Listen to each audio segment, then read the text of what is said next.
The folks in Tishomingo County are getting back on their feet after Tuesday's EF-1 tornado. WTVA City Darden is live at one of the worst hit areas.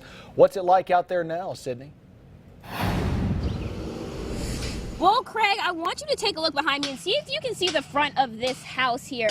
Now, it's a little difficult, right? And for obvious reasons, this huge tree completely uprooted by Tuesday's tornado. As you can see, the roots are pretty strong, so it's pretty hard to do that. Just for a sense of scale, I'm about 5'7", and the top of that tree is about over my head by now. Now, I want to give you a little bit of a closer look at the damage to this house. So if you take a look right up here and I zoom in, you can see where some of the debris from that roof, where the roof has been torn off, it's kind of imploded in just a bit. Now, this house is not one of the worst that we've seen. I spoke with Mayor James Tennyson, and he tells me that there are several people for them that are going to have to come to the terms with the fact that, well, we're going to have to start over after this.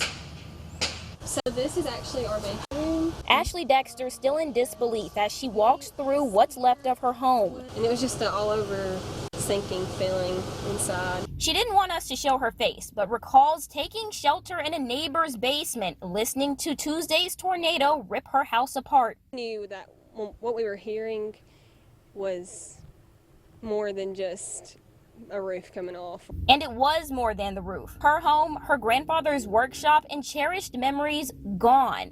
Everything was everywhere. Just a lot of tin wrapped around trees snapped, furniture in the yard. This is actually all my school stuff. I had my school papers in the shed.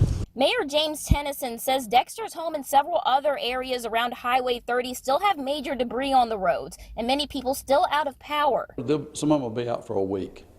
There's major damage out on Highway 30. But Tennyson says thanks to huge volunteer efforts, the city is already ahead of the curve on recovery. And Dexter agrees the community support has been overwhelming. We'll never be able to thank people enough for all that they have come and done for us.